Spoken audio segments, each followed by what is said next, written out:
Hello बच्चों, तो आज मैं लेकर आया हूँ लेक्चर नंबर 4 और लेक्चर नंबर 4 में हम पढ़ेंगे इलेक्ट्रिक फील्ड और इलेक्ट्रिक फील्ड लाइंस।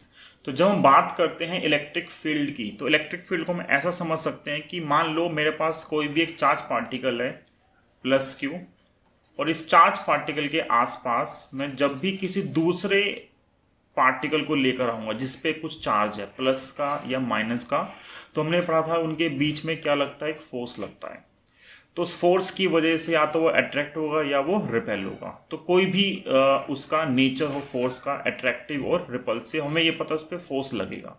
तो इस फोर्स को एक्सप्लेन करने के लिए उन्होंने क्या कर दिया, एक नया कंसेप्ट इंट्रोड्यूस कर दिया, किसका, फील्ड का। तो फील्ड को हम ऐसे समझ सकते हैं, अगर हम एक तरह से डेफिनेशन देखें एनसीईआरटी के हिसाब से, तो एनसीईआरटी में लिखा हुआ है जो इलेक्ट्रिक फील्ड है, इलेक्ट्रिक फील्ड एक चार्ज पार्टिकल के आसपास का स्पेस है जहां पे उस पर एक फोर्स लगेगा। ठीक है, कौन सा फोर्स लगेगा, इलेक्ट्रिक फोर्स लगेगा। तो simple, it is a space around a charge particle where electric force can be experienced. ठीक है, तो जहां पे एक चार्ज पार्टिकल पे कोई फोर्स लग रहा है, तो उस फोर्स को एक्सपीरियंस करने का जितना भी स्पेस है, जितना भी रीजन है, उस पूरे रीजन को हम क्या डिफाइन करते हैं, फील्ड डिफाइन करते हैं। तो इलेक्ट्रिक फील्ड जो है एक कंसेप्ट इंट्रोड्यूस किया गया है, क्या करने के लिए, इस फोर्स के नेचर को समझने के लिए। सिर्फ फोर्स की बात नहीं कर रहे हैं, और भी हम चीज़ें पढ़ेंगे, टर्मिनोलॉजी जो हम आगे काम आएंगी। वैसे जो इलेक्ट्रिक फील्ड है, इसका मेन जो यूज़ आता है वो हमारे पास आता है इलेक्ट्रोडायनामिक्स के अंदर। ठीक है, इलेक्ट्रो जब हम डायनामिक्स पढ़ेंगे तो वहाँ पे हमें इस फील्ड का ज़्यादा यूज़ दिखता है। यहाँ तो हम जो है इलेक्ट्रोस्टैटिक, एक स्टैटिक चार्ज के रिस्पेक्ट में फील्ड पढ़ रहे हैं, लेकिन जब चार्ज एक्सेलरेट करेगा तो उसके एक्सेलरेशन की वजह से इस फील्ड का जो रोल है वो ज़्यादा इम्पॉर्टेंट है। तो जब हम फील्ड को डिफाइन करते हैं तो सिंपल हमारे पास क्या हो गया, स्पेस होगा। तो एक चार्ज पार्टिकल है यहाँ पे प्लस क्यू, तो इसके आसपास का एक रीजन जहाँ पे उसके ऊपर फोर्स लग सकता है, तो उसको हम क्या डिफाइन कर रहे हैं, इलेक्ट्रिक फील्ड का रीजन डिफाइन कर रहे हैं। ठीक है, तो अब इसमें फिर क्वेश्चन उठता है कि कितना रीजन होगा, कितने, हम कैसे डिसाइड करेंगे कि एक प्लस क्यू चार्ज के लिए वो रीजन कितना होगा जहाँ पे फील्ड एग्जिस्ट करती है। तो उस रीजन को डिफाइन करने के लिए क्या करते हैं, या ऐसा सिंपल बोल सकते हैं कि एक सिंगल चार्ज के लिए जो रीजन है वो हमारे पास क्या होता है, इनफाइनाइट रीजन है। हमारे पास कोई एक लिमिटेड रीजन नहीं होता, कन्फाइंड स्पेस नहीं कि जहाँ पे सिर्फ फील्ड जो एग्जिस्ट करेगी एक चार्ज के लिए। तो हमारे पास जो रीजन है वो क्या होगा, इनफाइनाइट होगा। तो मुझे अब यही निकालना है, जब हम स्टार्ट करते हैं इसके अंदर, तो मैं ये निकालना है कि अगर मैं सिंपलेस्ट केस चूज करूं, सिंपलेस्ट केस मतलब क्या है कि अगर मैं एक सिंगल चार्ज चूज करूं तो सिंगल चार्ज के लिए उस इलेक्ट्रिक फील्ड की वैल्यू क्या होगी। तो इलेक्ट्रिक फील्ड तो हो गया, स्पेस हो गया आसपास का, पर जैसे मान लो ये प्लस क्यू चार्ज है, तो इस प्लस क्यू के लिए मान लो ये जो पेज है यही इसका रीजन है, एज्यूम करते हैं तो इन्फिनिटी है।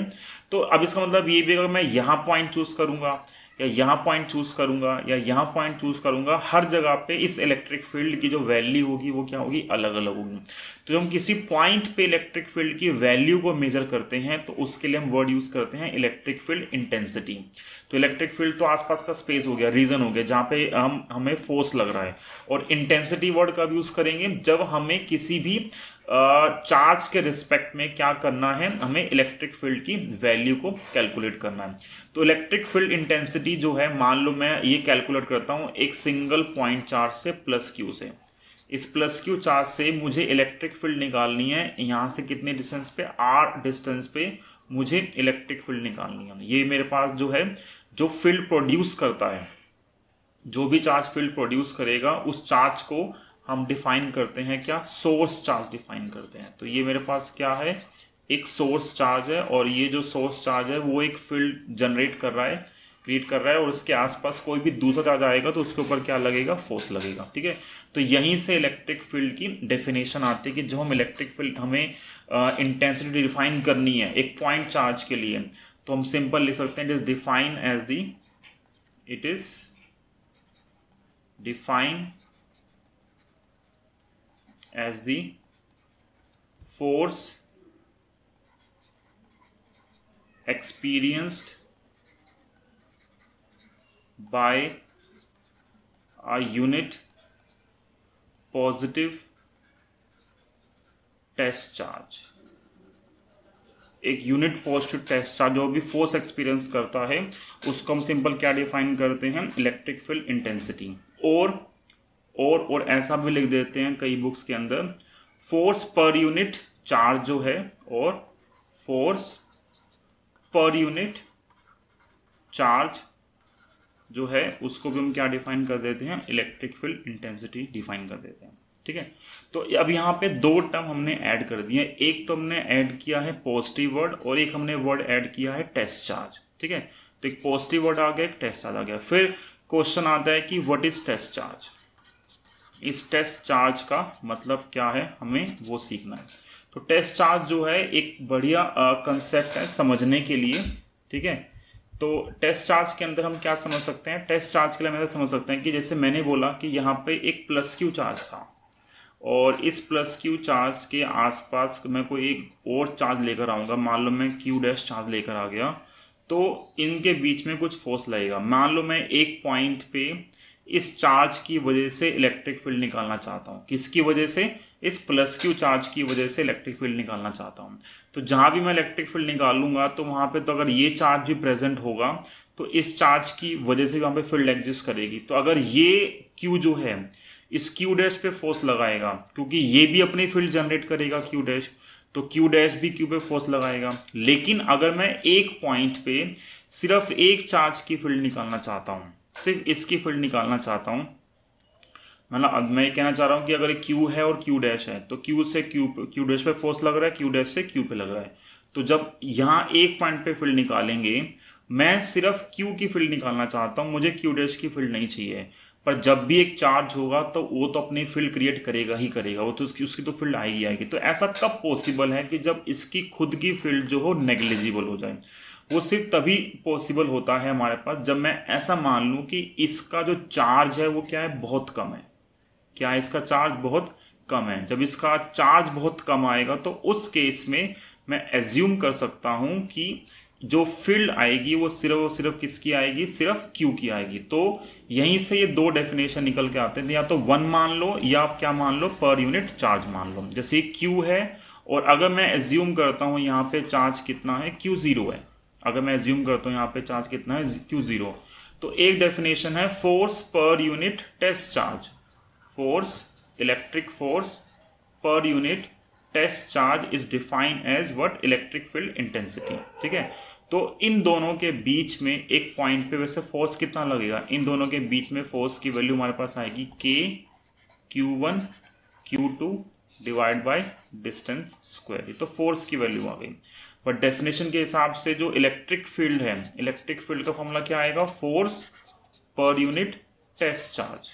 ठीक है, तो पर यूनिट जब टेस्ट चार्ज निकालोगे तो क्या निकलेगा, क्यू जो जब डिवाइड करोगे तो हमारे पास आएगा के क्यू बाय आर स्क्वायर। अगर मैं अभी सिर्फ बात करता हूँ मैग्नीट्यूड की तो मैं यहाँ पे अभी ई हटा देता हूँ। ठीक है, तो ये मेरे पास क्या है, सिंपलेस्ट फॉर्मूला आया है किसके लिए, ई के लिए, कि ई की जो वैल्यू हमारे पास आ रही है वो कितनी आ रही है, K Q by R square.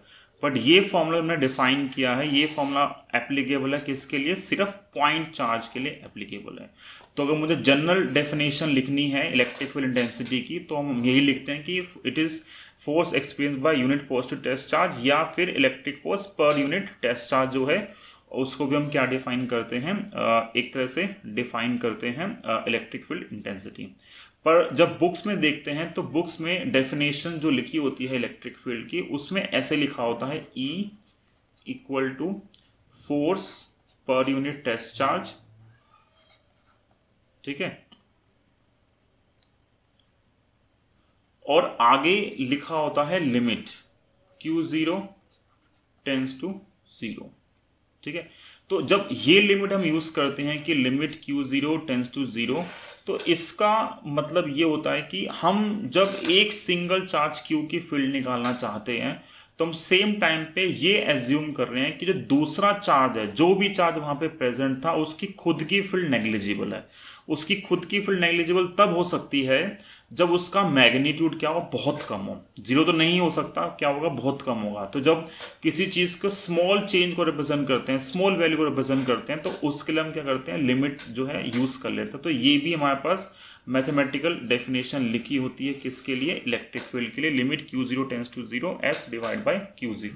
तो force experience by unit positive test charge बोल दो, या it is a electric force per unit charge, per unit test charge जो है वो हमारे पास क्या है, इलेक्ट्रिक फील्ड इंटेंसिटी।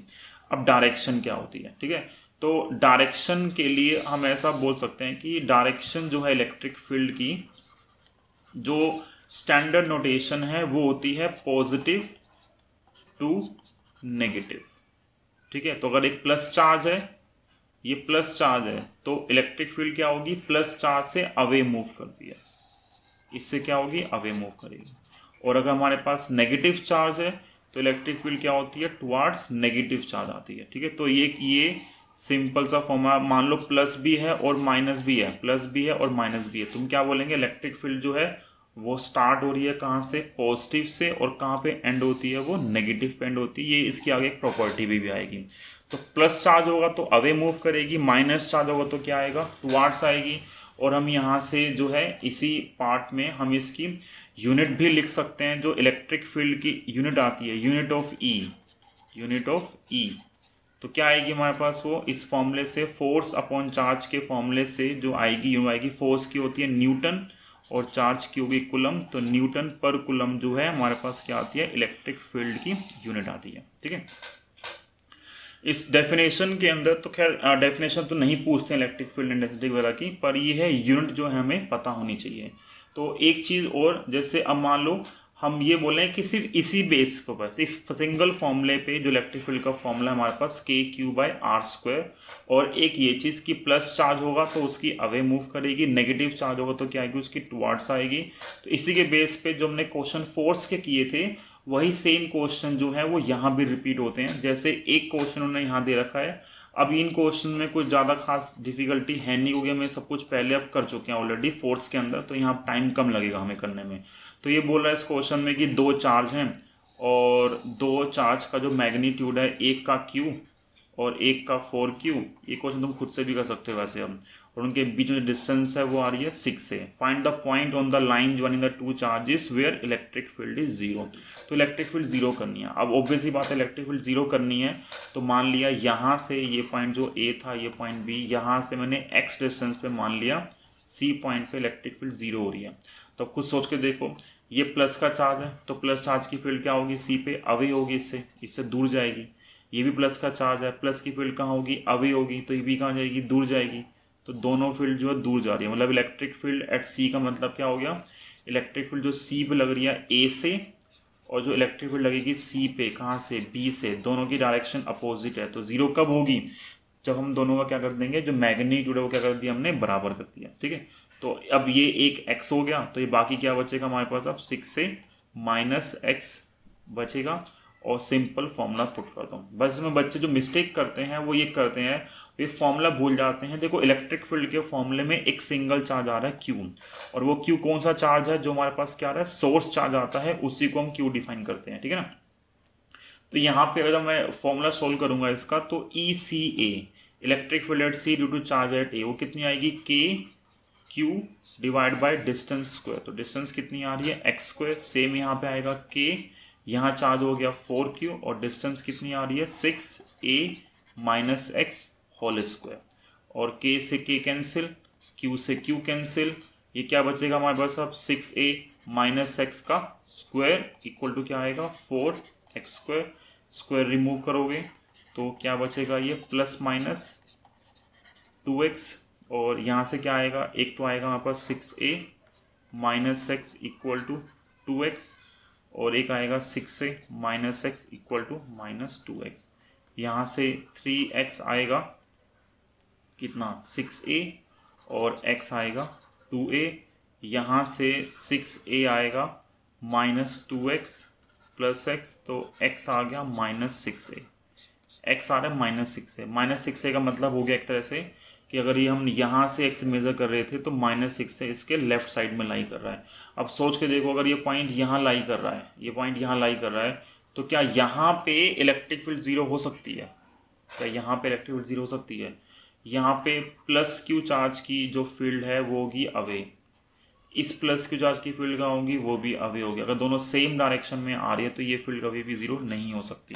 और ये हमने पढ़ा भी था, अगर दोनों प्लस के चार्ज हैं तो न्यूट्रल पॉइंट जो हमेशा कहाँ लाई करेगा, बीच में लाई करेगा। और एक चीज़ और दिखी कॉमन सेंस, ये मैंने पढ़ी थी कि जो नल पॉइंट होता है वो छोटे चार्ज की तरफ लाई करता है हमेशा। तो टोटल 6 में से ये 2A हो गया, ये जो था Q, और ये कितना आ रहा है 4Q।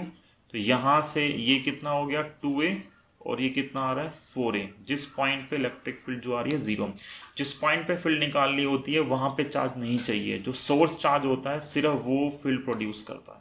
तो एक क्वेश्चन ये, एक क्वेश्चन और ये भी क्वेश्चन सिंपल सा ही है। इसमें लिखा हुआ है 4 चार्जेस हैं और उनकी वैल्यू क्या है, प्लस क्यू माइनस क्यू और माइनस क्यू। और उनसे जो उनके कॉर्नर पॉइंट दे रखे हैं, एक पॉइंट A, एक पॉइंट B, एक पॉइंट C और एक पॉइंट D। ठीक है, और क्या निकालना है यहाँ पे, साइड A दे रखी है हमें, जो इसकी साइड है वो क्या है, वो A है। साइड A हो गई, चारों चार्जेस दे रखे हैं, और हमें निकालना है electric field at the centre of square. तो अब ये तो अब आसान सा क्वेश्चन है। देखो जब ये सेंटर चूज करोगे, ये प्लस क्यू चार्ज है, इस प्लस क्यू चार्ज की जो फील्ड आएगी वो होती है अवे फ्रॉम द पॉइंट। तो EA जो आएगा, EA वो इस तरफ आएगा, EA इस तरफ आएगा, A से जो फील्ड आएगी। इसी पर ये भी माइनस का चार्ज है, तो जो फील्ड आएगी C की वजह से वो भी कहाँ पे आएगी, वो भी इसी तरफ आएगी, तो EC भी यहाँ पे आएगा। ठीक है, सेम ऐसे ये प्लस वाला जो EB आएगा, EB कहाँ होगा हमारे पास, EB आएगा इधर, EB भी यहाँ आएगा। और जो ED है माइनस का, माइनस की फील्ड कहाँ होती है टुवार्ड्स, तो ED भी यहाँ पर आएगा। तो अगर मैं अब ये लिख दूँ एक सिंपल टर्म में एक लाइन के अंदर कि चाहे EA निकालना हो मैग्नीट्यूड, या EB का हो, या EC का हो, या ED का हो, चारों का जो मैग्नीट्यूड है वो क्या होगा, बराबर। अगर ये डिस्टेंस R है छोटी सी तो आएगा KQ/R², जहाँ पे R की वैल्यू क्या होगी अब A/√2।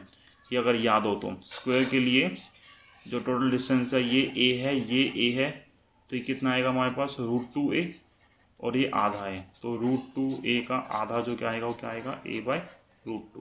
ठीक है, तो हमें पता है ये चीज़। R तो हम चलो बाद में पुट कर देंगे इसको। ठीक है, वेयर R इज A/√2।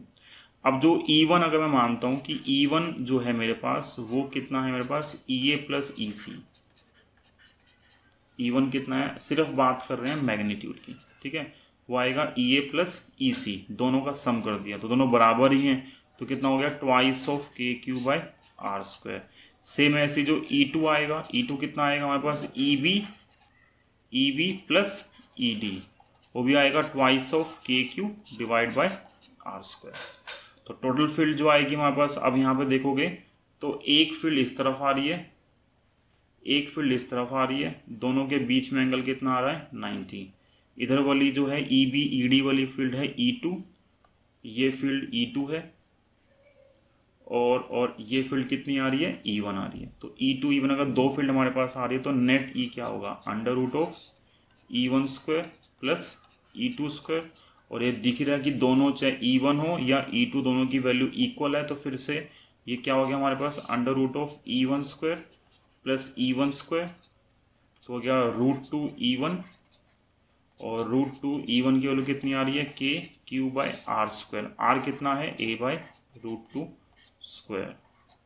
ठीक है, तो ये हमारे पास जो है वैल्यू आ गई।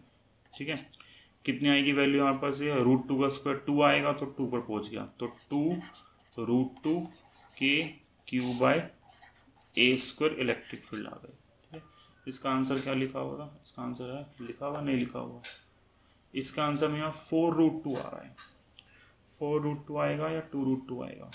अच्छा, ये जो E1 की वैल्यू थी उसमें यहाँ 2 भी था ऑलरेडी पहले से, तब 2 एक पहले से था, तो ये कितना हो जाएगा हमारे पास, ये हो जाएगा हमारे पास 4√2 हो जाएगा।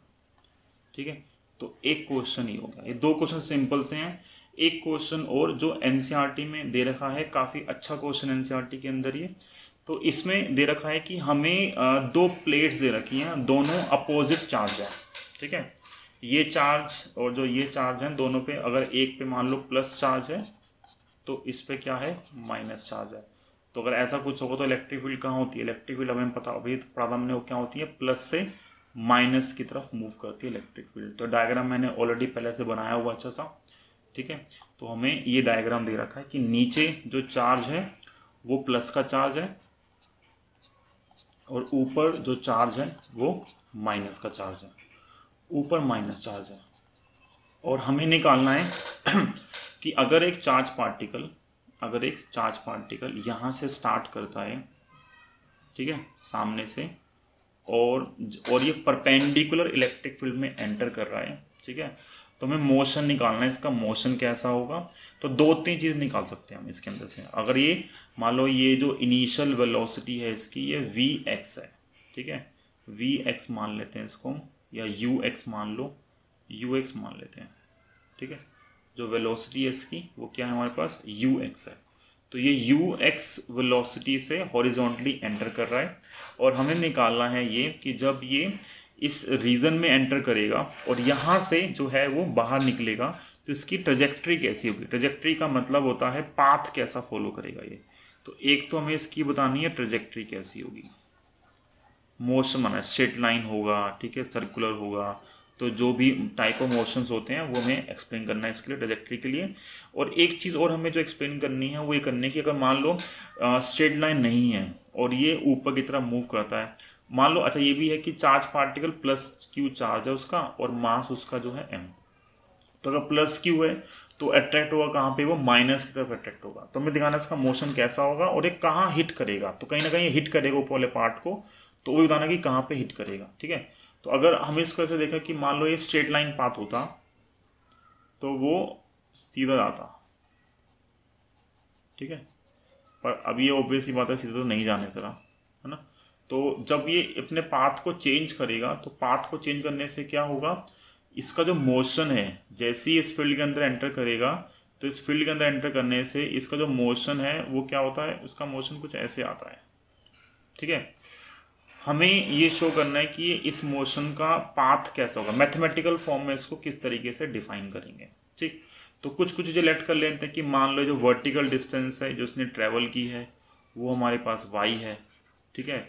जो उसने हॉरिजॉन्टल डिस्टेंस ट्रैवल किया है वो हमने मान ली x फील्ड के अंदर की रीजन जो है, तो यहाँ से लेके यहाँ तक का जो रीजन है हमारे पास वो हमने क्या मान लिया, x मान लिया, और वर्टिकल हमने क्या मान लिया, y मान लिया।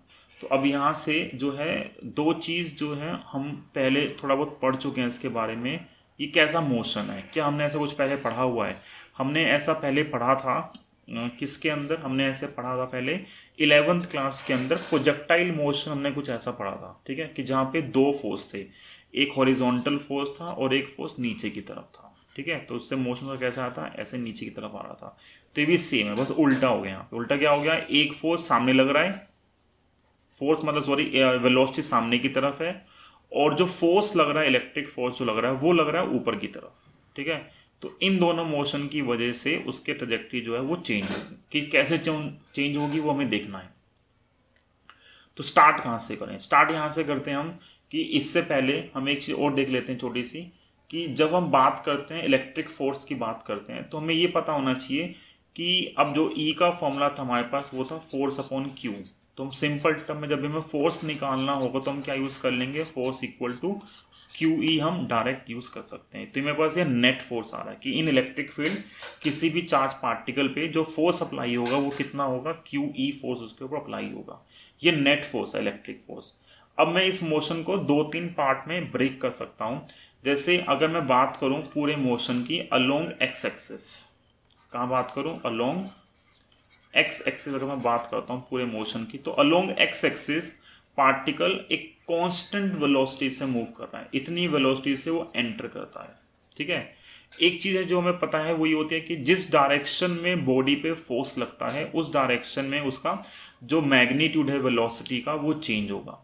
पार्टिकल हॉरिजॉन्टल डायरेक्शन में मूव कर रहा था, पर हॉरिजॉन्टल डायरेक्शन में कोई भी फोर्स नहीं लग रहा है। जो फोर्स अप्लाई हो रहा है वो कहाँ हो रहा है, वो ऊपर की तरफ हो रहा है, जो उसके मोशन के क्या है, परपेंडिकुलर। तो अलोंग एक्स एक्सिस जो है वो जो एंटर कर रहा है, जो इनिशियल वेलोसिटी है, वो हमारे पास कितनी आ रही है ux। बट हमें पता है कि अलोंग हॉरिजॉन्टल डायरेक्शन कोई भी जो फोर्स है वो कितना लग रहा है 0। अगर फोर्स 0 है तो जो एक्सेलेरेशन आएगा अलोंग एक्स एक्सिस वो कितना आएगा 0।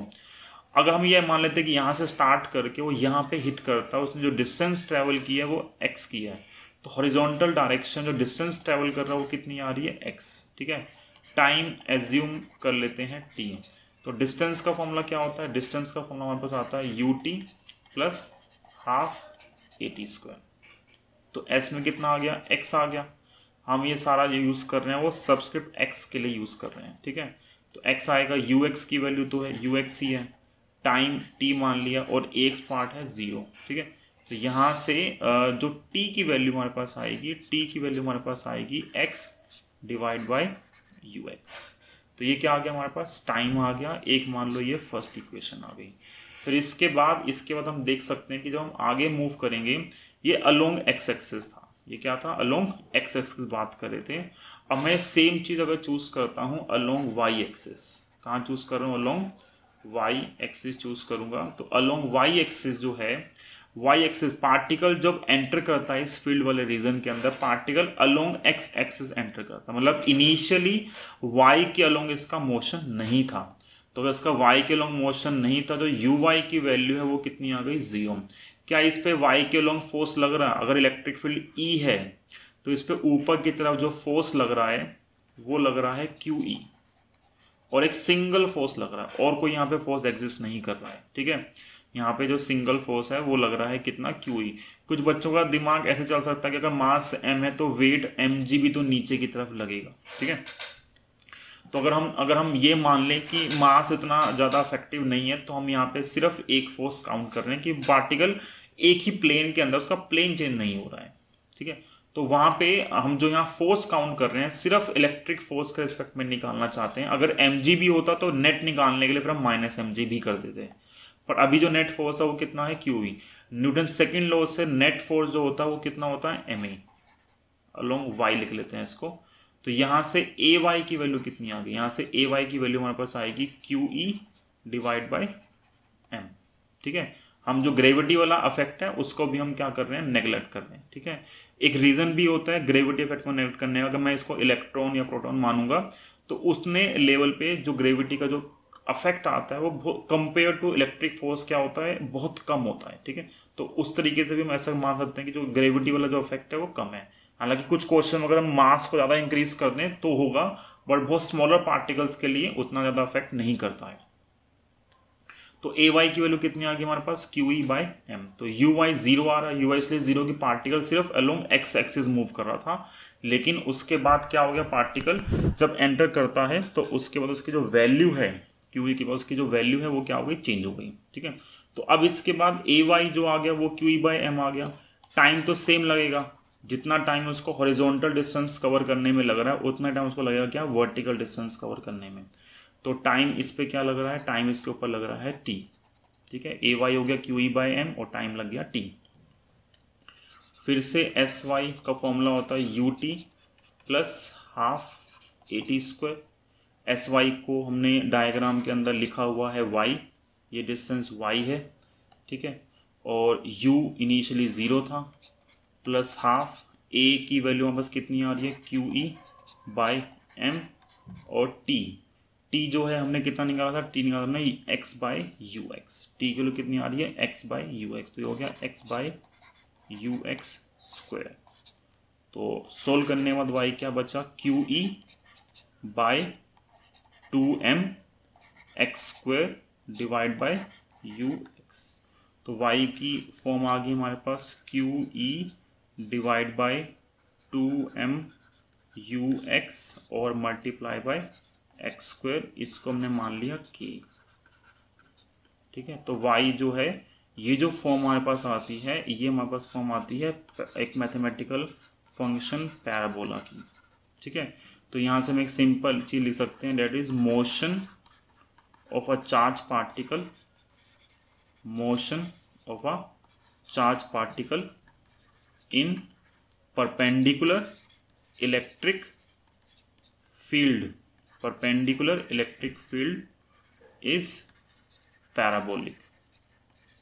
ठीक है, तो अगर परपेंडिकुलर एंटर कर रहा है तो क्या होगा, पैराबोलिक। हम ये भी प्रूव कर सकते हैं कि अगर आर्बिट्ररी एंगल पे एंटर करेगा तो भी कैसा होगा, पैराबोलिक होगा। तो दो केस यहाँ पे आते हैं जो कंपटीशन में पूछते हैं कि अगर चार्ज पार्टिकल पैरेलल या एंटी पैरेलल मूव कर रहा है इलेक्ट्रिक फील्ड के, मतलब इलेक्ट्रिक फील्ड इस तरीके से है पैरेलल और चार्ज पार्टिकल पैरेलल ही एंटर कर रहा है। चार्ज पार्टिकल अगर प्लस चार्ज पार्टिकल है और वो ऐसे जा रहा है सेम डायरेक्शन, उसका मोशन कैसा रहेगा, सेम का सेम रहेगा। ठीक है, वो उसी डायरेक्शन में मूव करेगा। अगर माइनस का है, अगर माइनस का है और ये जो फील्ड है इलेक्ट्रिक फील्ड प्लस से माइनस मूव करती है, तो देखो अगर माइनस वाला माइनस की तरफ मूव कर रहा तो क्या होगा, धीरे धीरे उसकी स्पीड क्या होगी, डिक्रीज करती जाएगी। और एक ऐसा मोमेंट आएगा जब स्पीड क्या होगी, मतलब ऐसे जा रहा होगा, स्पीड धीरे धीरे डिक्रीज कर रही है और उसके बाद क्या होगा, रुक के और वो वापस उसी डायरेक्शन उल्टा मूव करना शुरू कर देगा अपोजिट डायरेक्शन के अंदर। मतलब पर तब भी जो पाथ है वो क्या रहेगा, स्ट्रेट लाइन रहेगा। तो अगर चार्ज पार्टिकल पैरेलल या एंटी पैरेलल एंटर करता है इलेक्ट्रिक फील्ड के, ठीक है, तो कैसा होता है, मतलब अगर E के साथ वो पैरेलल है, E के पैरेलल है या एंटी पैरेलल है, कोई भी केस है, तो इस केस के अंदर चार्ज पार्टिकल का जो मोशन है वो कैसा होता है, स्ट्रेट लाइन पाथ। कैसा आएगा वो, स्ट्रेट लाइन पाथ। और अगर परपेंडिकुलर है या आर्बिट्रेरी एंगल है, या ऐसा बोल दो अदर देन पैरेलल और एंटी पैरेलल, परपेंडिकुलर और आर्बिट्रेरी, ठीक है, तो कैसा उसका पाथ आता है, पैराबोलिक इन नेचर। तो ये चीज़ जो है लास्ट ईयर CBSE के पेपर में आई थी सेम चीज़, बस वहाँ पे उन्होंने इलेक्ट्रिक फील्ड की जगह मैग्नेटिक फील्ड डाल दिया था। तो दोनों क्वेश्चन एग्जिस्ट करते हैं क्योंकि ये क्वेश्चन NCERT के अंदर भी है। NCERT में ऐसे 2 या 3 क्वेश्चन हैं, ठीक है, तो एक शायद 14th या 15th क्वेश्चन है और एक लास्ट के 2 क्वेश्चन है। उनमें सिर्फ इतना सा डिफरेंस है, जो हमने x माना हुआ है NCERT में उसमें उन्होंने इसको L एज्यूम कर लिया। पूरा क्वेश्चन सेम होगा, मैथमेटिकल फॉर्म दे रखी है, सिर्फ जहाँ पे x था यहाँ पे उन्होंने क्या दे दिया, L दे दिया और ux को उन्होंने रिप्लेस कर दिया किससे, vx से। एग्जैक्ट सेम क्वेश्चन है वो, ठीक है। तो ये तुम कर सकते हो, ये टॉपिक अच्छा है। फिर इसके साथ साथ जो है एक टॉपिक और है छोटा सा, वो हम डिस्कस कर सकते हैं आज। वो हमारे पास है इलेक्ट्रिक डाइपोल और इलेक्ट्रिक फील्ड लाइंस, ठीक है। तो इलेक्ट्रिक डाइपोल तो हम अभी फटाफट पढ़ लेते हैं, चैप्टर 2 में डिटेल में पढ़ेंगे। तो डाइपोल के लिए हम सिंपल बोलते हैं एक सिस्टम, ऐसा सिस्टम जिसके अंदर जितना पॉजिटिव चार्ज है उतना ही नेगेटिव चार्ज है, जितना पॉजिटिव उतना ही negative, separated by some distance, और जो सम डिस्टेंस है उसको हम 2 एज्यूम करते हैं, ठीक है। तो जो डाइपोल है, डाइपोल सिंपल क्या होता है, system of, it is a system of 2 equal and opposite charges separated by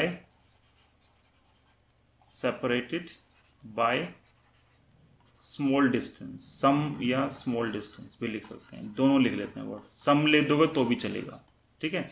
उनके बीच में डिस्टेंस क्या है, स्मॉल है। इलेक्ट्रिक डाइपोल एक सिस्टम है, कोई फिजिकल क्वांटिटी नहीं है। इस डाइपोल की जो स्ट्रेंथ होती है, कितना डाइपोल स्ट्रॉन्ग है, कितना वीक है, उस चीज़ को हम मेजर करते हैं in terms of electric dipole moment.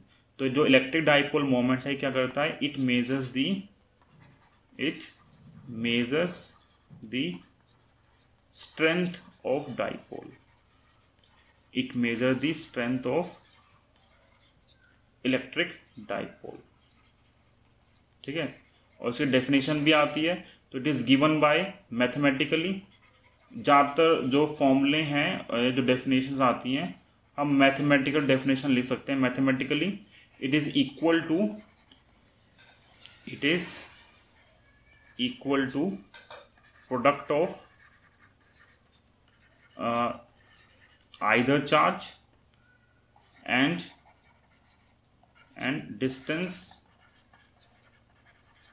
Distance between 2 charges, ठीक है। तो 2 चार्जेस हैं उनके बीच की डिस्टेंस। तो डाइपोल मोमेंट का जो सिंबल हमारे पास आता है वो आता है P, ठीक है।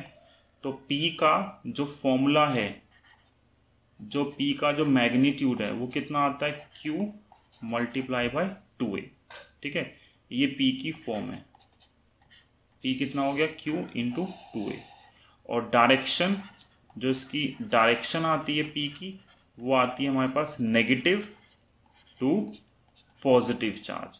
डायरेक्शन कहाँ पे आ रही है इसकी, नेगेटिव टू पॉजिटिव चार्ज, ठीक है।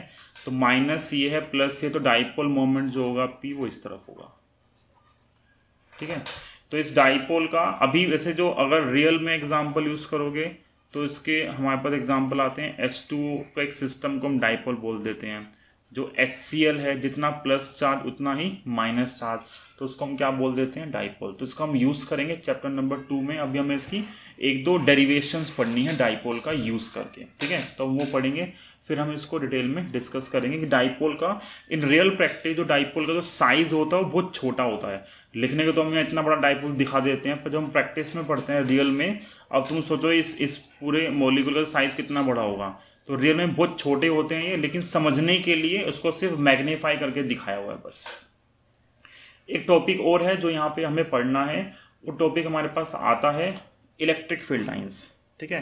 तो जैसे हमने इलेक्ट्रिक फील्ड पढ़ा, तो इलेक्ट्रिक फील्ड क्या था, space around a charge particle था। तो किसी भी इलेक्ट्रिक फील्ड के अंदर एक चार्ज पार्टिकल जो होगा, उस चार्ज पार्टिकल के मोशन को गवर्न करने के लिए क्या करते हैं हम, इलेक्ट्रिक फील्ड लाइंस का कंसेप्ट इंट्रोड्यूस कर देते हैं, ठीक है। तो एक तरह से इसी चीज़ को एक्सप्लेन करने के लिए इलेक्ट्रिक फील्ड लाइंस को मैंने इससे पहले एक वीडियो अपलोड किया हुआ है इलेक्ट्रिक फील्ड लाइंस के ऊपर, जहाँ पे मैंने जो विजुअलाइजेशन है कि इलेक्ट्रिक फील्ड लाइंस एक स्पेस में कैसी दिखती हैं, कैसे मूव करती हैं, ठीक है, तो वो चीज़ मैंने वीडियो में अपलोड कर रखी है। तो अगर ये थोड़ा सा विजुअलाइज करना है तो वो वीडियो देख सकते हो, और पता है पहले से तो कोई दिक्कत नहीं है, हम सीधा जो टॉपिक है हमारा उसके ऊपर आते हैं। तो इलेक्ट्रिक फील्ड लाइंस जो है ये क्या होता है कि इलेक्ट्रिक फील्ड लाइंस हम बोलते हैं एक कर्व है, एक स्पेस के अंदर कर्व है, कि जिस कर्व पे ये या तो स्ट्रेट भी हो सकता है या ये कर्व भी हो सकता है, तो किसी भी फॉर्म के अंदर पॉसिबल है। तो electric field line is a curve such that tangent to it at any point. मान लो मुझे इस पॉइंट पे इलेक्ट्रिक फील्ड की डायरेक्शन बतानी है, तो मैंने इस लाइन के ऊपर मैंने यहाँ पे टेंजेंट ड्रॉ कर दिया। तो जो टेंजेंट है ये टेंजेंट रिप्रेजेंट करता है क्या, direction of electric field at this point. जैसे मान लो मुझे यहाँ पे फील्ड निकालनी है, तो मैंने क्या किया, एक टेंजेंट ड्रॉ कर दिया इस पॉइंट पे, ठीक है। तो जो इस पॉइंट पे टेंजेंट हमारे पास आएगा वो हमारे पास क्या देगा, इलेक्ट्रिक फील्ड की डायरेक्शन देगा। तो किसी भी पॉइंट पे हम टेंजेंट ड्रॉ करेंगे तो वो टेंजेंट हमें क्या रिप्रेजेंट करता है, वो टेंजेंट हमें रिप्रेजेंट करता है direction of electric field at that point. तो कहीं भी हमें निकालनी है तो सिर्फ उस पर टेंजेंट ड्रॉ कर दो, वो जो टेंजेंट आएगा वो क्या होगा हमारे पास, direction of electric field lines, ठीक है। तो पेपर में क्या होता है, पेपर में यहाँ से इलेक्ट्रिक फील्ड लाइंस बनाने के लिए आती हैं कि अलग अलग सिस्टम के लिए हमें क्या करना है, इलेक्ट्रिक फील्ड लाइंस ड्रॉ करनी है और उसका हमें सिस्टम बनाना है। तो कुछ सिस्टम हमारे पास पॉसिबल होते हैं, मैं यहाँ समझा देता हूँ। जैसे एक प्लस चार्ज है, एक सिंगल प्लस चार्ज है, तो सिंगल प्लस चार्ज की जो फील्ड होती है वो हमारे पास आती है, हमने भी पढ़ा भी था कि फील्ड लाइन जो होती है प्लस चार्ज से निकलती हैं, ठीक है। तो इसके लिए एक सिंगल चार्ज के लिए जो फील्ड लाइन है हम दिखाते हैं, इस तरीके से हम एरो दिखा देते हैं। मैंने हालांकि पहले सारे बना रखे हैं, बस मैं अभी रिकंस्ट्रक्ट कर रहा हूँ समझाने के लिए कि एरो साइन रिप्रेजेंट कर रहा है कि फील्ड लाइन जो है वो क्या है, आउटवर्ड डायरेक्शन में। ऐसे अगर माइनस का चार्ज होगा तो माइनस चार्ज की जो फील्ड होती है, ये मैंने सारा वीडियो में दिखाया हुआ है, ठीक है, तो वो ज़्यादा बढ़िया है समझने के लिए, ठीक है, जो वीडियो में रिप्रेजेंटेशन है। बाकी तो पेपर में डायरेक्ट बनाने के लिए आती हैं कि फील्ड लाइंस का डिस्ट्रीब्यूशन कैसा होता है एक पर्टिकुलर सिस्टम के लिए। तो प्लस चार्ज हो या माइनस चार्ज हो, दोनों की जो फील्ड लाइंस हैं वो क्या होती हैं, सेम होती हैं, सिर्फ डायरेक्शन का डिफरेंस होता है। तो प्लस चार्ज की अवे मूव करती है और माइनस चार्ज की टुवार्ड्स मूव करती है, ठीक है। तो दोनों जो हैं वो सेम है। अगर एक सिस्टम एक प्लस का है सिस्टम और एक माइनस का सिस्टम है, तो प्लस माइनस के लिए क्या होती है, फील्ड प्लस से स्टार्ट होती है और माइनस पे एंड होती है। तो प्लस माइनस सिस्टम होगा तो प्लस से स्टार्ट करके कहाँ पे एंड कर रही है, माइनस पे, ठीक है। तो ये प्लस पे और ये माइनस पे, तो इसको ऐसे दिखा दो। मेन बच्चे जो हैं, बच्चे जब पेपर बनाते हैं डायग्राम, तो वो क्या करते हैं, वो डायरेक्शन में एरो पुट करना भूल जाते हैं। तो एरो ना बनाने के नंबर कटते हैं पेपर में, है ना। तो प्लस से स्टार्ट हो रही हैं और कहाँ मूव कर रही हैं, वो माइनस की तरफ मूव कर रही हैं। तो ये फील्ड लाइन जो है पेपर में ये 4-5 केस होते हैं जो हमें बनाने के लिए आते हैं। प्लस से है और माइनस में क्या होंगी, वो अंदर एंटर करेंगी, ठीक है। और एक सिस्टम अगर दोनों ही प्लस के हैं, ये भी प्लस का है और ये भी प्लस का है, तो दोनों प्लस के हैं, तो हम सिंपल ड्रॉ करते हैं कि प्लस प्लस जो है रिपेल करेंगे, तो फील्ड लाइन जो दोनों से निकल रही है लेकिन वो इंटरसेक्ट नहीं कर सकती। तो वो क्या हो रही है, फील्ड लाइन यहाँ से भी निकल रही है और इधर से भी निकल रही है,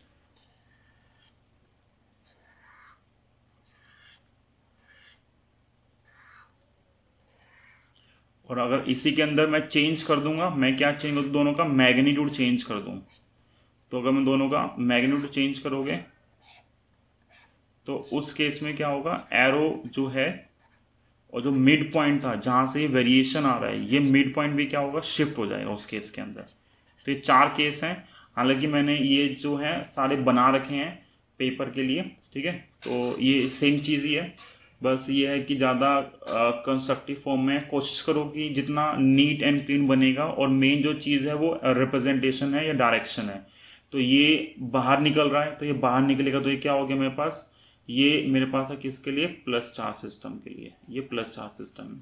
इसमें एरो अंदर की तरफ है, तो ये किसके लिए आ गया, ये माइनस चार्ज सिस्टम के लिए आ गया।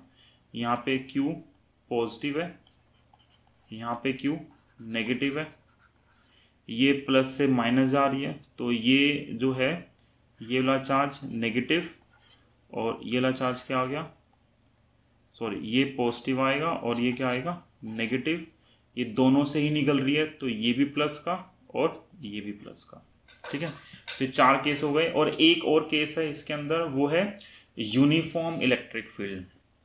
ये सारे जो है वो नॉन यूनिफॉर्म इलेक्ट्रिक फील्ड के एग्जांपल है कि अवे मूव करने पे या टुवार्ड्स मूव करोगे तो इलेक्ट्रिक फील्ड जो है वो क्या होगी, चेंज होगी, जो उसका मैग्नीट्यूड है वो क्या होगा, चेंज होगा, ठीक है।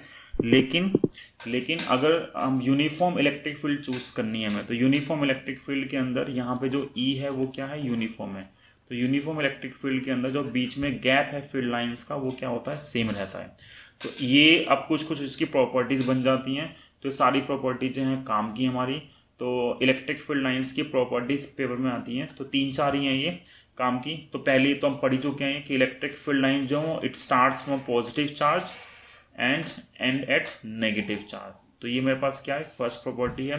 सेकंड प्रॉपर्टी हमने 10th क्लास में रीड की हुई है, ये सेम प्रॉपर्टी हमने बस मैग्नेटिक फील्ड लाइंस में पढ़ी थी। ये सेम प्रॉपर्टी यहाँ पे किसमें, इलेक्ट्रिक फील्ड लाइंस के ऊपर है, कि अगर हम ये एज्यूम करते हैं कि एक इलेक्ट्रिक फील्ड लाइंस ये थी और एक इलेक्ट्रिक फील्ड लाइंस ये है, तो at the point of intersection we can draw 2 tangents. तो एक टेंजेंट ये आएगा, एक टेंजेंट ये आएगा।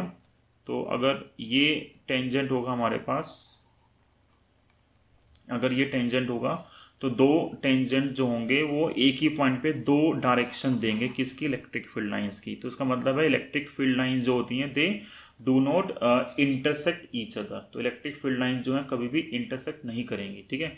तो यहाँ जो है ये जो आएगा इसके ऊपर, जिस डायरेक्शन में फील्ड मूव कर रही है उसी डायरेक्शन में हम टेंजेंट ड्रॉ करेंगे, है ना। तो जो टेंजेंट आएगा वो इस तरफ आएगा यहाँ पे।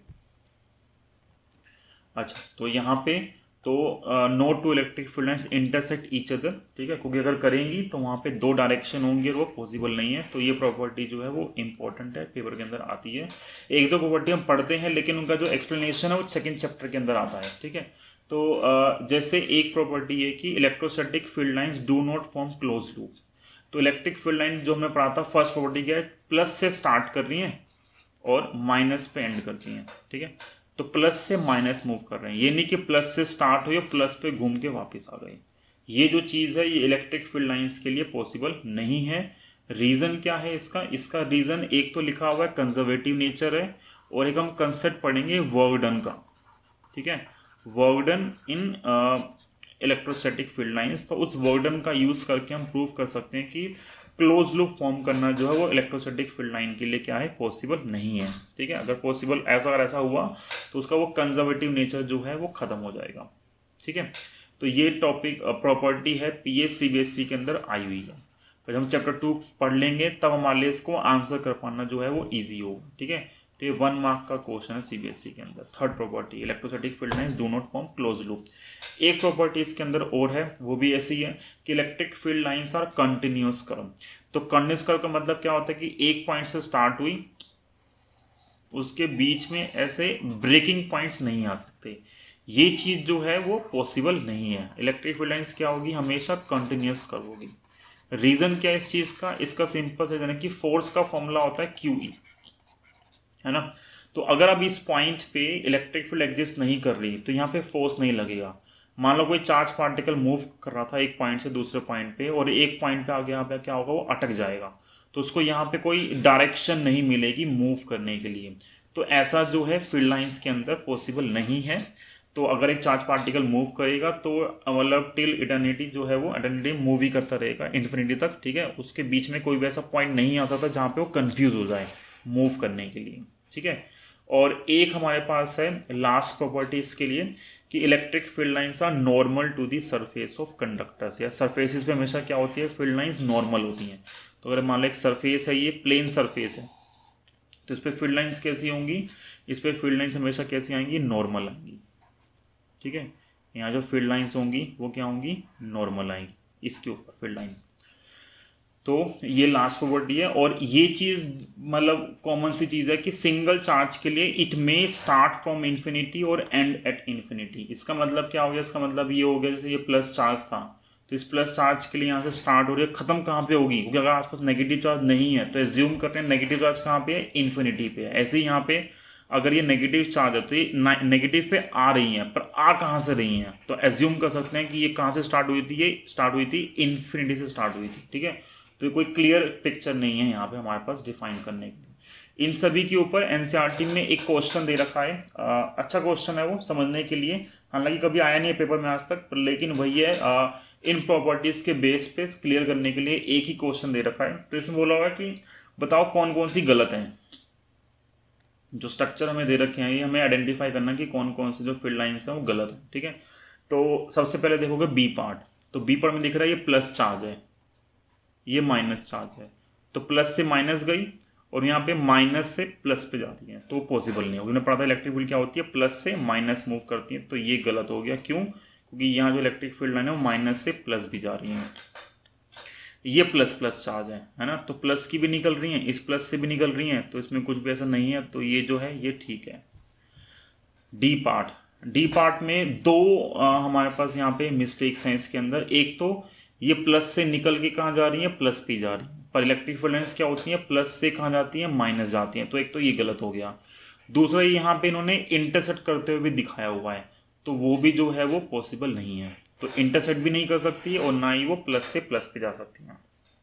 एक ये जैसे ये फर्स्ट केस था, फर्स्ट सरफेस में बोला हुआ है कि बताना है कि ये सही है नहीं है, तो हम पढ़ा कि इलेक्ट्रिक फील्ड लाइंस सरफेस पे नॉर्मल होती है कंडक्टर पे, तो ये जो पार्ट है हर एक पॉइंट पे कंडक्टर पे क्या होगा, परपेंडिकुलर होगा। अब जैसे ये ली फील्ड लाइन है तो ये ली परपेंडिकुलर नहीं दिख रही है ना, ये जो फील्ड लाइन है ये भी सरफेस पे परपेंडिकुलर नहीं दिख रही है, तो इसलिए ये जो केस है ये भी पॉसिबल नहीं है। तो इसी का यूज़ करके अगर इस पर ध्यान दोगे सरफेस पे, तो ये ऑलमोस्ट लग रही है कि सारी फील्ड लाइन जो है सरफेस पे क्या है, परपेंडिकुलर, इसकी भी सारी क्या है सरफेस पे परपेंडिकुलर, तो उसके अकॉर्डिंगली तो ये जो है वो डायग्राम जो है करेक्ट होना चाहिए। इसमें सिर्फ एक मिस्टेक है कि यहाँ पे जो फील्ड लाइंस हैं वो क्या हो रही है, क्लोज लूप फॉर्म कर रहे हैं, तो इलेक्ट्रिक फील्ड लाइंस कभी भी क्लोज लूप फॉर्म नहीं करती। तो इतना ही था आज के लिए हमने वैसे काफ़ी पढ़ लिया है, तो बाकी हम नेक्स्ट क्लास के अंदर जो है 3-4 डेरिवेशंस करेंगे इलेक्ट्रिक डाइपोल की। तो आज के लिए थैंक यू, और अगर लेक्चर अच्छा लगा है तो सब्सक्राइब कीजिए और शेयर कीजिए। Thank you.